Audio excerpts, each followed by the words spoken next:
예수 복음의 시작 이런 제목을 가지고 말씀을 같이 나누길 원합니다. 오늘 본 말씀 보게 되면 1절에 하나님의 아들 예수 그리스도의 복음의 시작이라. 모든 스토리는 시작이 있습니다. 그 위대한 스토리든 작은 스토리든 어떤 스토리든 항상 시작이 있습니다. 오늘 본 말씀 보니까 예수님도 시작이 있다고 볼 수가 있습니다. 그래서 오늘 본 말씀 1절에 보니까 하나님의 아들 예수 그리스도의 복음의 시작이다. 우리가 아시다시피 예수님의 복음의 시작은 마가복음을 시작한 것이 아니라 창세 전에부터 이미 시작이 됐습니다. 아담과 하와가 에덴 동산에서 선악과를 먹을 것을 알고 계시고 이미 계획하신 것입니다. 그리고 먹고 난 후에 하나님께서는 벌써 이미 아담과 하와에게 메시아가 올 것에 대해서 벌써 이미 예언을 하셨습니다. 그리고 구약서부터 신약을 보게 되면 계속 오신 메시아, 그리고 신약에 와서 보니까 오신 메시아에 대해서 우리에게 말씀해주고 있습니다. 그래서 사복음서를 보게 되면 사복음서에 대부분 마태, 누가, 요한은 거의 좀 비슷합니다. 예수 그리스도의 출발, 생애 출발에서 얘기하지만은 마가만큼은 좀 틀려요. 마가는 우리가 보게 되면 족보가 없습니다. 그의 어린 시절에 생각 기록도 없습니다. 단지 예수님의 사역서부터 시작하는 것을 우리가 볼 수가 있습니다. 거기에 이제 왜 그런가 하니 마가는 오로지 예수 그리스도의 사역에 중점을 뒀고 결국에 그 모든 포커스를 뒀습니다. 왜냐하면 마가는 오신 메시아, 예수 그리스도가 메시아라는 것을 증명하기 위해서 마가복음을 쓴 겁니다. 그만큼 신중하게 예수님의 사역에 집중했고 예수님이 오신 것은 섬기기 위해서 오신 것이 섬김받으러 온 것이 아닙니다. 그러다 보니까 1장서도 7장을 보게 되면 계속 예수님의 사역에 대해서 얘기합니다. 섬긴 모습. 그 다음에 그분으로부터는 예수님이 메시아라는 것을 나타내기 위해서 계속 선포하는 모습을 볼 수가 있어요. 오늘 본 말씀 1절 보게 되면 마가는 바로 출발점이 예수 그리스도는 하느님의 아들이다. 아예 그냥 시작서부터 선포합니다. 이 전제하에 지금 마가가 마가복음을 썼다는 얘기입니다. 그러나 우리 본 말씀 보면은 마가는 예수 그리스도가 어떤 분인지 정확하게 파악하고 있었어요. 예수님께서 오셔서 하신 사역, 그리고 인류를 구하는 사역, 십자가를 잡는 죄에 대해서 너무 뚜렷하게 알았습니다. 많은 신학자들이 그런 얘기합니다. 마가가 베드로와 같이 있었기 때문에 이것을 기록했을 수 있었다. 그 신학자들의 얘기입니다. 우리가 아다시피 모든 성경은 누가 감독했다고요? 성령이. 그리고 하나님께서 직접 그 사람을 통해서 썼다는 것을 알 수 있습니다. 감동, 역사. 사람을 통해서 말을 들을 수도 있겠죠? 근데 하나님이 마가를 통해서 기록할 수 있었다는 것은 그 자체가 바로 기적이라는 얘기입니다. 마가가 어떤 사람이 있었습니까? 사도 바울과 바나바와 선교여행 떠났다가 겁쟁이로서 도망간 사람입니다. 아예 인정도 받지 못했던 사람이 갑자기 마가복음을 쓸 수 있다는 것은 놀라운 기적이 있었다는 얘기예요. 그리고 분노를 일으켰던 사도 바울, 나에게 유익한 자라 내게 데려와라 까지 인정받는 사람 요한 마가. 어떤 면에서 보게 되면 사도 바나바가 자기 이 조카 이 요한 마가를 데려가서 권면하고 다시 한번 세워주고 다른 사도들 만나게 해서 본인이 예수님을 만나게 했던 것. 그러나 더 나아가서 주님께서 직접 만나서 역사했기에 이렇게까지 쓸 수 있습니다. 어떤 신학자들은 마태, 누가, 요한 이 마가복음을 통해서 그들이 기록했다라고 합니다. 그거는 그 신학자들의 얘기. 성경은 그렇게 얘기하지 않고 있기 때문에 그거를 우리가 믿을 필요는 없어요. 단지 그냥 우리가 레퍼런스로 들을 필요는 있다는 얘기입니다. 마가는 다른 복음서와는 달리 다른 복음서는 구체적으로 예수의 탄생서부터 그 사역에 조목조목 썼는데 아까 말씀드린 것처럼 마가의 포커스는 예수님의 사역. 우리가 이제 또 올해 표를 보게 되면 요한 마가의 복음서로 주님을 만나는 교회. 마가복음을 택한 것은 주님의 사역, 그가 메시아라는 것을 우리가 알기 위해서 주님은 어떤 분인가 더욱더 우리가 좀 클리어하게 알기 위해서 이 책을 택하고 마가를 통해서 우리가 예수님을 발견하는 시간을 갖기를 원합니다. 우리가 믿는 예수님, 그분은 어떤 분인가, 우리가 선포하는 복음은 어떤 복음인가, 우리가 좀 더 정확하게 알아야 되지 않겠습니까? 우리가 선포를 할 때에도 그것을 정확하게 알고 선포하게 되면 우리가 부끄럼 당하지도 않습니다. 오늘 이렇게 말씀 보겠습니다. 아까 말씀드린 것처럼 모든 스토리는 시작이 있습니다. 오늘 그 말씀 보니까 하나님의 아들 예수 그리스도의 복음의 시작이라. 이게 복음. 다시 얘기하면 선한 뉴스, good news. 그래, joy, glad tidings. 이 단어는 언제 사용되냐면 왕이 어릴 때에 백성들 앞에서 선포합니다. 이분이 우리의 왕이다. 그리고 그가 이제 왕이 됐기 때문에 온 백성들 다스릴 수 있는 권위와 권력과 모든 것을 그가 받았을 때에 국민들이 외치는 겁니다. 만세 만세. 그 얘기예요. 기쁜 소식. 자, 하나님의 아들 예수 그리스도의 복음의 시작이라. 그러면서 오늘 말씀 보게 되면 2절서부터 8절까지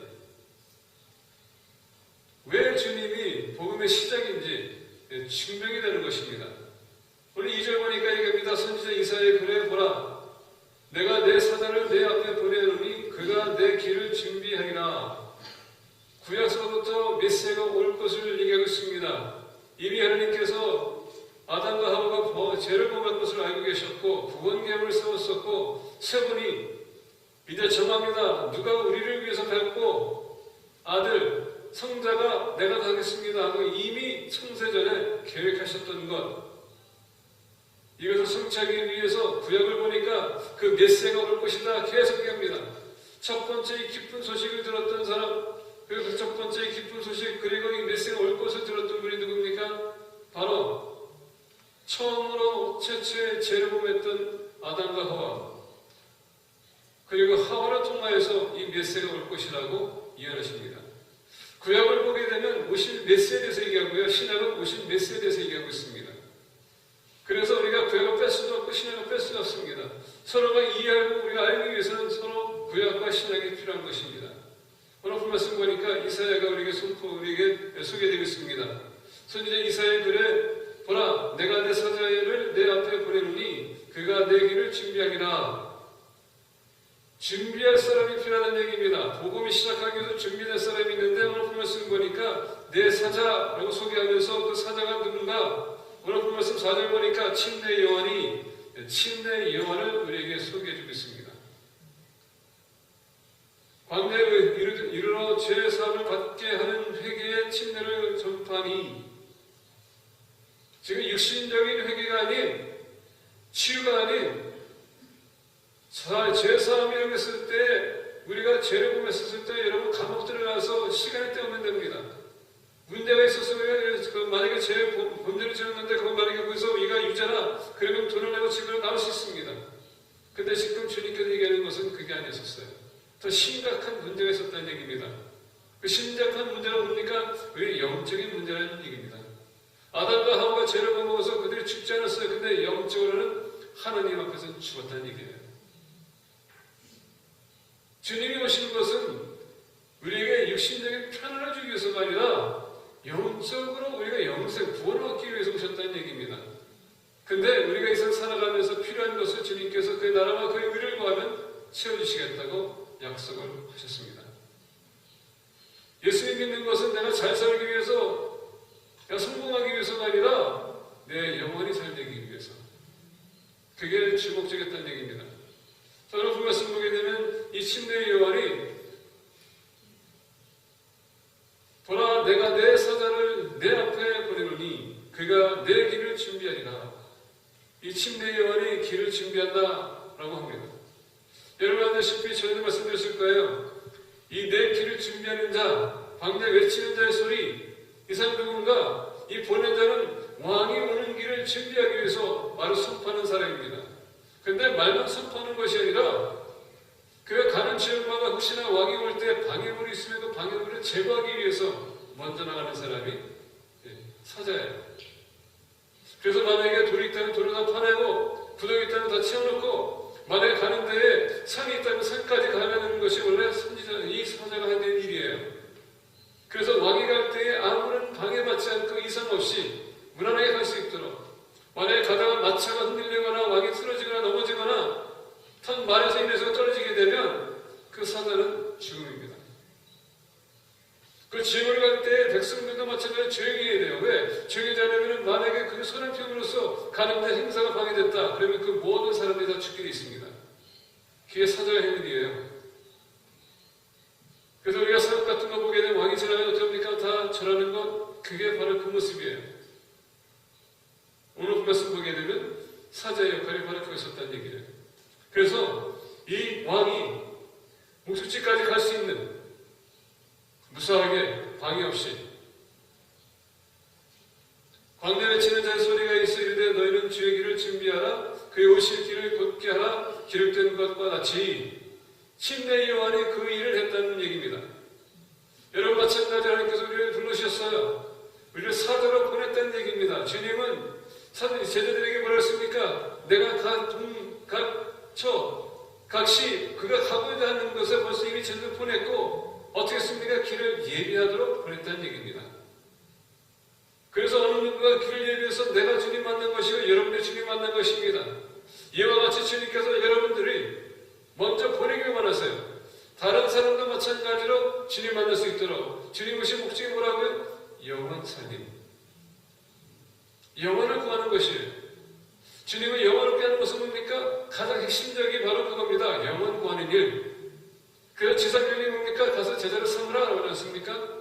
침례를 주고 말씀을 가르치라. 그게 지상명령입니다. 다른 것은 부수예요. 교회가 전도와 선교하는 것을 소리하면 그 교회는 그냥 모임단체예요. 거기서 끝.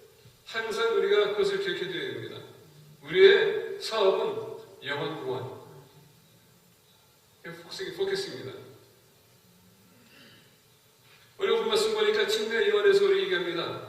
침례 요한이 도대체 어떤 사람이었었기에 하나님께서 이렇게 특혜를 주시고 부르셔서 사자를 삼았는가? 우리가 알다시피 침례 요한은 예수님의 사촌 형이에요.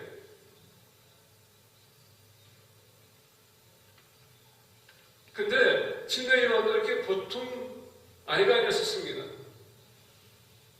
마치 사라가 아기를 못 가진 것처럼 엘리사벳도 마찬가지로 아기를 갖지 못했습니다. 그 지극한 나이에 얻은 게 바로 요한입니다. 기적과 기적. 예수님은 기적을 일으켜서 메시아가 된 게 아니라 메시아이기 때문에 기적이 나타난 것입니다. 오늘 본 말씀 보겠습니다. 침례 요한이 광대에 이르러 죄사함을 받게 하는 회개의 침례를 전파하니 온 유대 지방과 예루살렘 사람이 다 나아가 자기 죄를 자복하고 요단강에서 그에게 침례를 받더라. 주님이 지금 침례 요한은 어디 했습니까? 죄사함을 받게 하는 회개의 침례를 전파했습니다. 메시아를 맞이할 준비를 위해서 다시 얘기한다면 우리의 잘못을 뉘우치고 이 메시아를 받아들일 수 있는 준비 작업을 했다는 얘기예요. 오늘 그 말씀 보니까 온 유대 지방과 예루살렘 사람이 다 나아가 자기 죄를 자복하고 요단강에서 그에게 침례를 받더라. 얼마나 이들이 종교적인 사람들이었으면 지금 그들이 영적으로 죽어 있다는 것을 알고 있었고, 근데 더 나가서 여기서 보게 되면, 어떤 면에서 보게 되면 이들은 지금 영적인 죽음보다도 지금 너무나도 로마로 인해서 핍박받고 있었고, 그 전에는 다른 민족을 축복받았던 사람들이 이제는 메시아가 온다면 우리가 자유를 얻지 않겠는가, 그런 마음을 가지고 그 메시아를 받아들이기 위해서 그들이 나갔다는 얘기예요. 다시 얘기한다면 구세주가 아닌 정치적인 구세주. 오늘 보면서 보니까 이 메시아가 온다는 얘기 듣고서 어떻게 합니까? 다 나가서 그들이 침례를 받았다. 오늘날 여러분 침례받은 이유는 무엇입니까? 무슨 목적으로 여러분 침례받습니까? 다시 얘기한다면 예수님 왜 믿으세요? 아까 말씀드린 것처럼 잘 살기 위해서, 복되기 위해서, 우리 자녀가 잘 되기 위해서 예수님 믿는 것입니까? 아니면 내 영혼이 갈망하기 때문에 내가 바르게 살기 위해서, 내 영혼의 주님과 바른 관계를 세우기 위해서 예수님을 영접하셨습니까? 침례 요한은 오로지 본인이 지금 길을 예비하는 사람으로 그가 존재한 것을 알고 있어요. 그의 사명이 뭡니까? 메시아의 길을 예비하는 것. 침례요한은 오로지 그것을 위해서 존재했고 나중에는 그걸로 인해서 그가 죽습니다. 증인이라는 것은 다른 것이 아닙니다. 헬라어를 단체를 보게 되면 마테로, 그 뭐냐, 마텔, 그다지 순교를 얘기하는 겁니다. 증인이라는 것은 순교를 각오하는 사람이 증인한 얘기예요. 오늘날 우리가 순교할 각오 가지고 복음 전합니까? 예, 죽음 앞에서는 우리는 다 떨리는 것 같아요. 복음을 전할 수 있지만 너 죽을 수 있느냐 했을 때 다시 한번 생각하게 돼 있어요. 우리 모두는 의욕은 있습니다. 열심히 하나보다는 노력이 있지만 너 근데 죽어야 돼 하면은 우리는 그거는 좀 다시 한번 생각해 볼 필요가 있어. 내가 왜 내 목숨을 내가 버려야 되지? 나는 아무런 상관이 없는 사람인데 내가 그 삶에서 내가 내 목숨을. 그러다 보니까 복음은 그때 실천하기 힘든 거예요. 그렇게 살아가야 되기 때문에. 그게 요구가 되기 때문에. 자, 침례요한은 사명에 아주 각오된 사람입니다. 사명에 뚫어진 사람입니다. 확신을 가진 사람입니다. 자, 오늘 본 말씀 보니까 6절에 또 얘기합니다.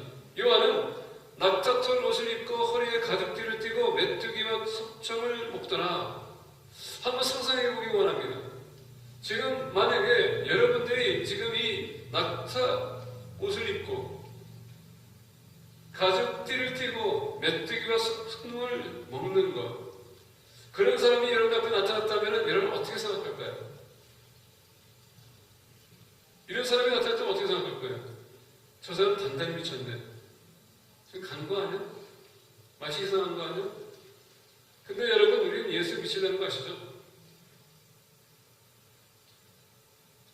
예수에 미치다는 거 여러분들 아세요? 언제 여러분들이 주님을 위해서 이렇게 미친 적이 있습니까? 우리는 제정신이기 때문에 계산이 빨라요. 타진이 빠릅니다. 이거는 아니야, 저건 걔야. 그래서 우리는 항상 하나님께서 살아야 되는데 그게 보류가 될 때가 많아요. 그날 불렀을 보니까 침례요한은 광야에서 살았고요. 낙타털을 입었고 가죽 허리띠니 그거 찾고 메뚜기, 제가 어렸을 때 저희 지금 내한테 사는 사촌 동생이 있는데 그 집에 갔더니 메뚜기를 먹더라고요. 나도 메뚜기 하나 먹어봤어요. 근데 왜 먹냐고 물어봤더니 먹을 게 있어야지 먹지 그러면서 나한테 주더라고요. 메뚜기는요 건강 푸시예요. 올게닉입니다. 그리고 석청 꿀입니다. 와일하니 올게닉이에요. 프로세싱이 없어요. 얼마나 건강한 사람인데. 근데 이것을 먹는 것 도시 사람들이 왔었을 때 그거는 근처에 갈 수 없는 것이고 외모명의 것이고 이건 제정신이 아니라고 할 겁니다. 여러분, 주님에게 미친 사람들은 세상과 타협하지 않는다는 얘기예요. 그의 지배를 받지 않고 그의 눈치를 보지 않는다는 얘기입니다. 우리는 주님의 이름에서 뜻대로 살아가는 데 있어서 항상 내 옆에 있는 사람들을 어떻게 생각할까 인식하는 대로 살아갈 때가 많고 그들 기준을 맞추다 갈 때가 많고 그게 다 방해가 될 수 있다는 얘기예요. 침례요한 사명이 뚜렷했던 분, 그리고 그가 세상의 지배를 받지 않은 사람. 7절 보니까 그가 전파에 이르되 나보다 능력 많으신 이가 내 뒤에 오시나니 나는 급여 그의 신발끈을 풀기도 감당하지 못하겠노라. 정말 자기 자신을 겸손하게 낮췄던 분이라는 것을 알 수 있습니다. 오늘 본 말씀 보게 되면 여러분, 이 신발끈을 풀기도 감당하지 못하겠노라. 원래 종이 신발끈을 풀게 돼 있어요. 근데 심지어 기록에 보게 되면 이때 당시의 역사의 기록을 보게 되면 심지어 종들도 신발끈을 풀지 않았다라고 그렇게 나옵니다. 다른 건 다 하되 신발끈만을 풀지만 않았다. 그러니까 또 주인이 또 이렇게 허락했다고 합니다. 근데 오늘 본 말씀 보니까 그것조차도 버리는 그리스도는 자기가 없는 사람이다. 얼마나 지금 자기 자신을 보십니까? 주님의 우리 뜻대로 살아가는 사람의 길을 예비하는 사람은 내 주장이 없어야 된다는 얘기예요. 근데 우리가 주님의 일하는 데 있어서 우리가 얼마나 많은 것을 따지기 시작합니까?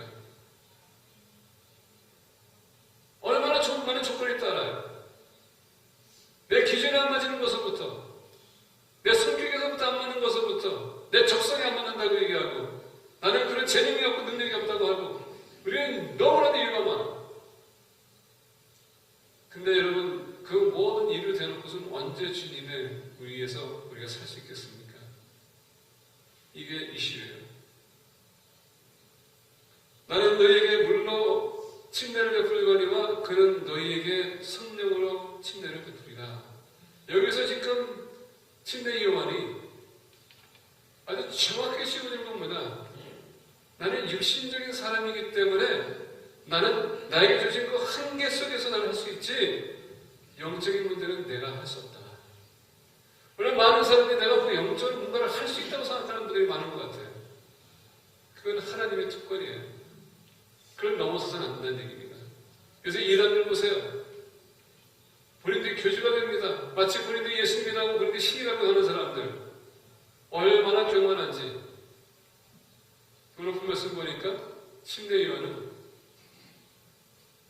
겸손하고 그리고 정직한 사람이 있었어요. 근데 예수님께서 침례 요한을 어떻게 얘기합니까? 이 여자로 난 자들보다, 난자 중에서 침례 요한보다 난 자가 없다. 그만큼 인정받던 사람이에요. 그리고 침례 요한은 사람으로 하여금 선지자라고 호칭을 입은 사람입니다. 그만큼 말씀대로 살아갔던 사람이에요. 사람에게 인정받던 사람, 하나님께 인정받은 사람, 그 사람이 주님이 복음의 시작이라고 증명했습니다. 그렇다면 우리는 어떻습니까? 하나님 우리가 어렵지 않지만 우리 어렵다고 불렀습니다. 우리의 죄를 용서해 주셨어요. 정직하게 살아가겠습니다. 여러분, 우리가 예수님이 복음의 시작이라고 선포해야 되는데 여러분들은 침례 요한처럼 그런 정직한 마음, 겸손한 마음, 세상과 타협하지 않는 마음, 그런 마음을 가지고 이 시간 주님의 길을 예배하고 있습니까? 우리가 나서지 않으면 주님이 가야 될 길 정말 힘들고 어려운 겁니다. 두 번째, 오늘 말씀 보겠습니다. 9절부터 13절입니다. 그때에 예수께서 갈릴리 나사렛으로부터 와서 요단 강에서 요한에게 침례를 받으시고, 그때에 지금 침례 요한이 회개를 선포하면서 이제 오신 메시아들이 맞아라, 천국에 가까이 갔습니다. 그리고 갑니다. 회개에 제사함을 받기 위한 침례를 받고 있었습니다. 그때 예수님께서도 침례 요한의 사역을 듣고서 어떡합니까? 침례 요한에게 갑니다. 왜? 길을 예비하는 자였기 때문에. 예수님은 율법을 성취하기 위해서, 율법을 일따르기 위해서, 그리고 율법에 순종하기 위해서 사람으로서 침례를 받기로 합니다. 근데 여기에서 예수님께서 침례 요한에게 침례받은 것은 그냥 제사함이 아니라, 그 회개의 침례가 아니라, 그래서 나가서 본인은 그의 사역의 시작을 위한, 메시아의 사역의 시작을 위한 침례입니다. 프리피케이션이라는 얘기예요. 정밀의 식을 갖는 것입니다. 그건 물에 나가실세, 오늘 말씀 우리가 고시라는 단어가 지금 마가복음에서 40번 나와요. 이 고시라는 것은 이미리라는 단어를 씁니다. 즉각이라는 뜻입니다. 뭐냐, 침례, 지금 마가는 지금 예수님의 사역이 지속적으로 지금 계속 움직이는 것을 보여주고 있습니다. 이게 이루어졌고, 이게 이루어졌고, 또 이게 이루어졌다는 것을 그가 얼마나 지금 지속적으로 이루어지고 있으면서 계속 이루어지는 것을 그가 포켓하는 겁니다. 자, 그때 예수께서 갈릴리 나사렛으로부터 와서 요단강에서 요한에게 침례를 받으시고, 곧 물에서 올라오실새 하늘이 가라짐과 성령의 비둘기 같이 자기에게 내려오심을 보시더니, 자, 물에서 나왔습니다. 근데 여러분 뭐라고요? 하늘이 가라짐과, 아마 거기 있었던 사람들은 다 기절했을 거예요. 이게 무슨 시츄에이션인가? 왜냐하면 이 갈라졌다는 단어는요, 그냥 우리가 보는 그 자체입니다. 그냥 하늘이 갈라졌다는 얘기예요. 여러분 만약에 오늘 나가셔서 구름이 있는데 갑자기 가는데 하늘이 그냥 반쪽이 쫙 나가지고 열렸어요. 그냥 그 중간만 햇빛이 쫙 나옵니다. 여러분 놀라지 않겠습니까? 이게 무슨 시츄에이션인가? 마치 홍해바다 건너섰을 때 그들이 홍해바다 갈라지는 모습처럼 하늘이 갈라졌다는 얘기예요. 그리고 하늘에서 비둘기처럼, 성령이 비둘기처럼 내려옵니다. 그것 또한 신기했을 겁니다. 어떻게 저렇게 빛이 이렇게 내려오는가? 우리에게 상상력이 좀 둔해지는 것 같아요. 너무 연속극을 많이 보니까.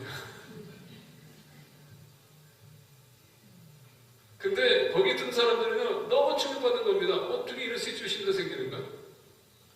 우리는 전 때로는 여러분 주님 만남이 그런 좀 인카운터링이 좀 필요해요. 그런 만남, 쇼킹한 만남, 우리 충격 주는 만남. 우리 맨날 은혜 받고 있다 보니까 둔해지는 것 같아. 편하다 보니까 둔해지는 것 같아.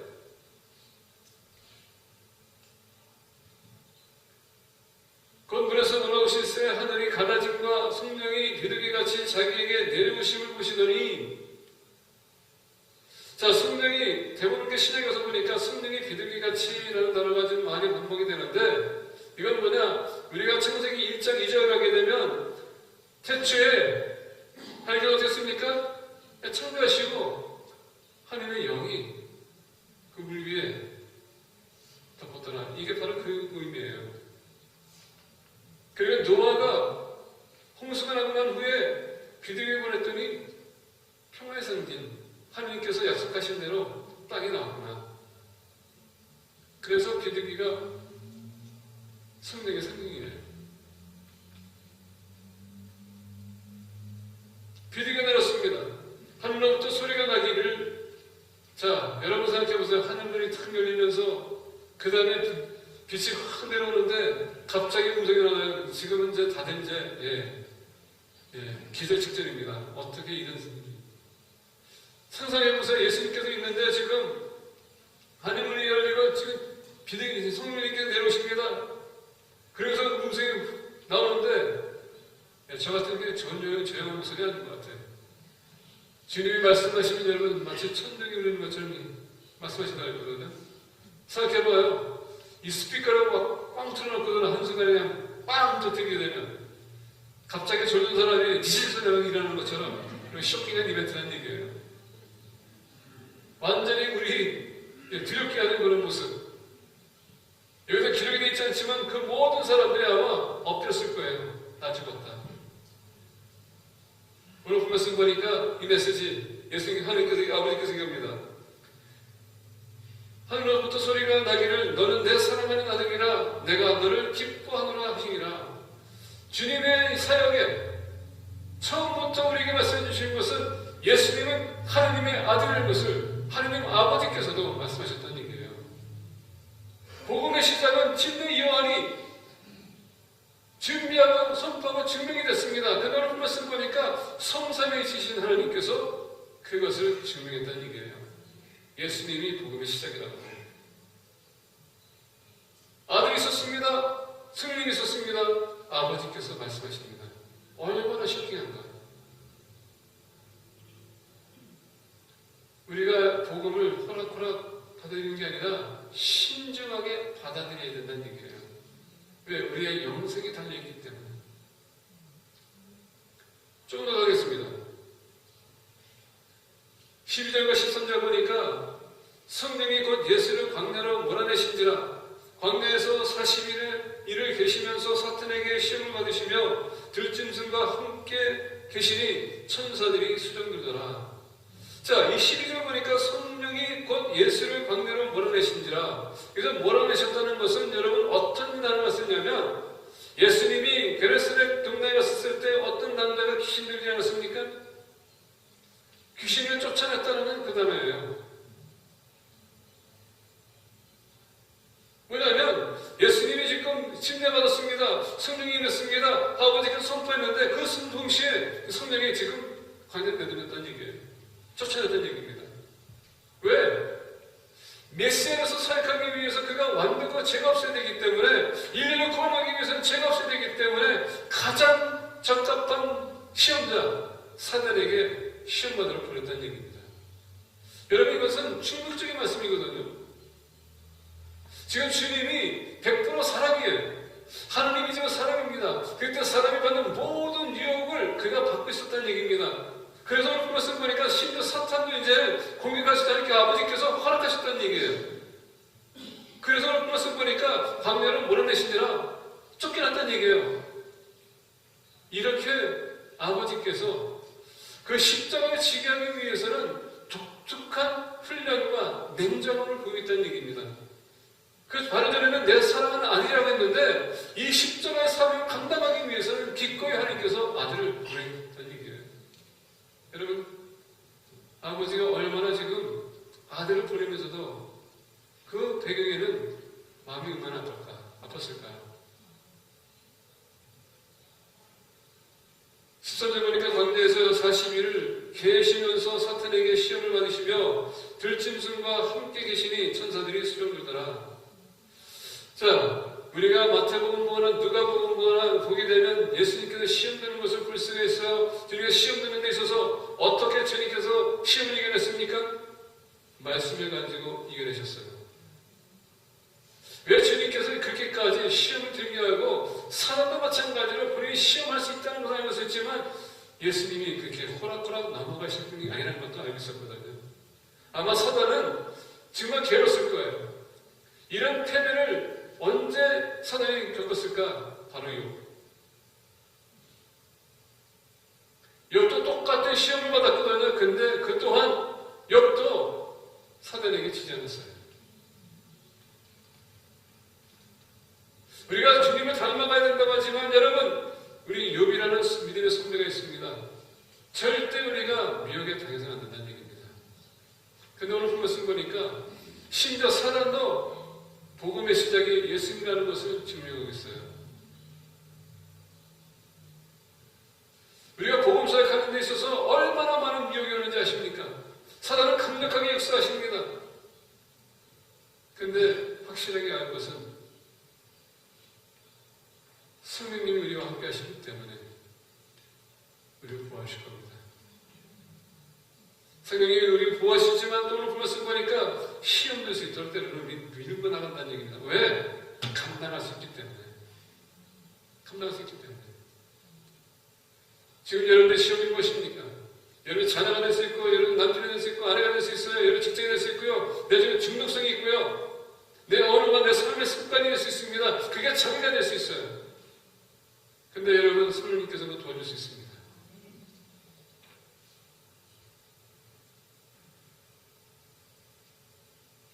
오늘 말씀 보니까 성령님, 성삼위 주신 하나님께서 그리고 사단도 심지어 복음은 예수 그리스도라 증명하겠습니다. 심지어 우리의 적도 예수님이 하나님이 아니라고 증명하고 있는데 왜 우리는 그것을 못 믿고 있습니까? 세 번째로 말씀 보겠습니다. 14절부터 15절입니다. 요한이 잡힌 후 예수께서 갈릴리에 오셔서 하나님의 복음을 전파하여 이르시되 때가 찼고 하나님의 나라가 가까이 왔으니 회개하고 복음을 믿으라 하시더라. 주님 스스로가 이제 내가 복음이다. 복음의 시대를 증명하겠습니다. 어떻게? 선포함으로 만나면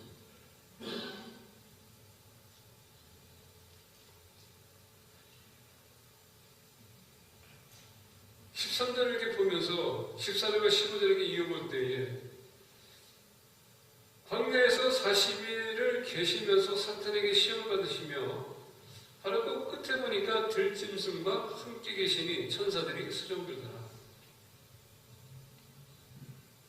여러분, 들짐승은 사람과 같이 있을 수가 없습니다. 길을 들지 않는 한 같이 있을 수가 없어요. 야생마를 잡아가지고 길을 들여서 어떻게 합니까? 타지 않습니까? 그래서 야생은 절대 우리가 가까이 올 수 없습니다. 오늘 말씀 보니까 들짐승과 함께 계시니 여기서 함께 있다는 것은요, 같이 교제하고 있었다라고 합니다. 마치 창세기를 보게 되면 아담과 하와, 특히 아담, 하나님께서 모든 짐승들을 아담에게 보내지 않습니까? 그리고 아담이 이름을 지는 것처럼 그 관계가 설립이 되는 것처럼 오늘도 보니까 들짐승들과 같이 있었다. 그 능력,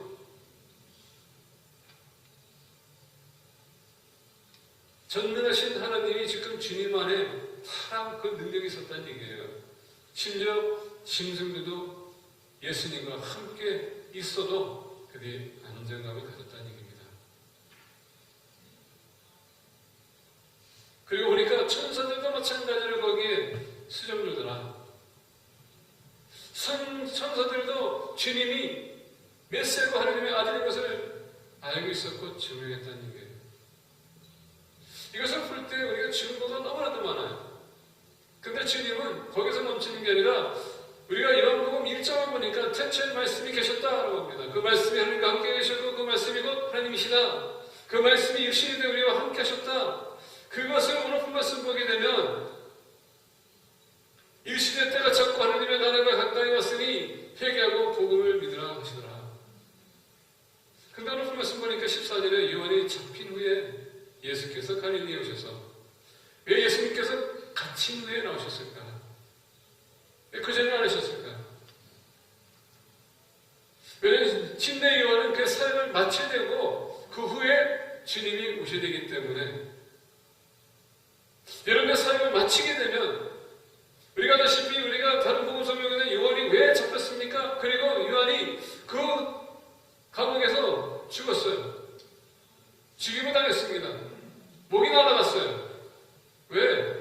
헤롯에게 당신의 형 아내를 취하면 안 돼. 그리고 강력하게 비판했거든. 그건 죄다. 왜 형을 죽이고 자기 형수를 아내를 참았기 때문에 얼마나 악한 사람인가. 그래서 침례요한은 그래서 죽었어요. 그 후에 주님께서 천국에 갔다 마치기 시작했거든요. 왜? 먼저 보낸 자, 사자가 하늘에 다 하고 난 후에 그 후에 주님이 문제가 되기 때문에 때를 기다렸다는 얘기입니다. 주님은 여러분들과 저와 마찬가지로 우리가 해야 될 도리를 다 해야 된다는 얘기예요. 우리가 미숙하게 하면 안 된다는 얘기입니다. 우리가 하나님의 자녀로서, 대사로서 우리 주님의 복음을 가지고 외쳐야 된다는 얘기입니다. 우리가 해야 될 것은 외치는 거예요. 근데 오늘 말씀 보니까 주님이 마무리 단계에 들어가겠다는 얘기입니다. 근데 문제는 뭐냐? 요한이 잡힌 후에 감옥에 갈린 들어간 것처럼 우리가 항상 그런 것 같아요. 누구 앞에 설 때 이 사람이 작아져요. 우리 입이 안 열려. 마치 갇힌 자처럼. 움직이지도 못하고 행동도 못하고. 그 복음사뿐만 아니라 우리가 주님을 믿는 사람들은 어디 가든 우리가 여러분 좀 앞장서야 돼요. 아까 얘기했죠? 낙타털에다가 가죽띠에다가 메뚜기에다가 소청 그런 모습을 가지고 우리가 가야 돼요. 사람들이 미쳤다고 해도 오케이. 당신 영혼이 풍성하기 때문에 나는 꼭 이거 전해야 돼. 근데 우리가 이 과정을 따지다 보면은 우리가 마치 거기에 포로가 되는 것처럼 되는 겁니다. 포로가 되게 되면 우리는 죽어요. 이르시되 때가 차고 하느님의 나라가 가까이 왔으니 회개하고 복음을 믿으라 하시더라. 나를 믿으라. 내가 복음이다. 이 시간에 여러분들 중에서 예수님을 구세주로 확실하게 믿으십니까? 복음을 받아들였습니까?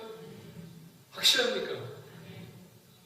그럼 복음을 받아들이는 사람처럼 지금 확실하게 사세요. 복음을 받아들였다는 것은 여러분 말씀만 받아들인 게 아니라 여러분의 주님 그 자체를 받아들였다는 얘기예요.